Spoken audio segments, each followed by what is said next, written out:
بانی P T I کی آنکھوں کی صورتحال بہتر ہو رہی ہے۔ میڈیکل بورڈ نے تفصیلی معائنے کے بعد رپورٹ جاری کر دی۔ میڈیکل بورڈ نے سابق وزیر اعظم کو دوائیں بھی تجویز کی ہیں۔ ان کے ذاتی معالجین ڈاکٹر عاصم یوسف اور ڈاکٹر خرم مرزا کو بھی فون پر بریفنگ دی گئی۔ پی ٹی آئی کی طبی معائنے کی رپورٹ سامنے آ گئی۔ میڈیکل رپورٹ کے مطابق 73 سالہ سابق وزیر اعظم کا 15 فروری 2026 کو میڈیکل بورڈ کے ذریعے تفصیلی طبی معائنہ مکمل کیا گیا۔ میڈیکل بورڈ میں الشفا ٹرسٹ آئی اسپتال کے پروفیسر ڈاکٹر ندیم قریشی اور پیمز کے پروفیسر ڈاکٹر محمد عارف خان شامل تھے۔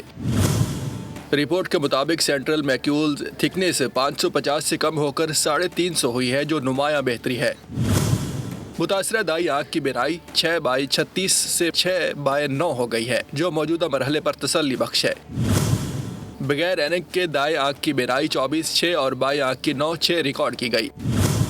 اینک کے ساتھ دائیں آنکھ 9/6 جبکہ بائیں آنکھ 6/6 ہو گئی ہے۔ میڈیکل بورڈ نے رپورٹ میں آئندہ کا علاج اور ادویات بھی تجویز کی ہے۔ میڈیکل بورڈ نے بیرسٹر گوہر خان اور علامہ راجہ ناصر عباس کی ماہرین کو تفصیلی بریفنگ دی ہے۔ سابق وزیر اعظم کے ذاتی معالجین ڈاکٹر عاصم یوسف اور ڈاکٹر خرم مرزا کو بھی فون پر بریفنگ دی گئی ہے۔ بانی پی ٹی آئی کی میڈیکل چیک اپ کی رپورٹ دونوں ڈاکٹرز کے دستخط سے جاری کی گئی ہے۔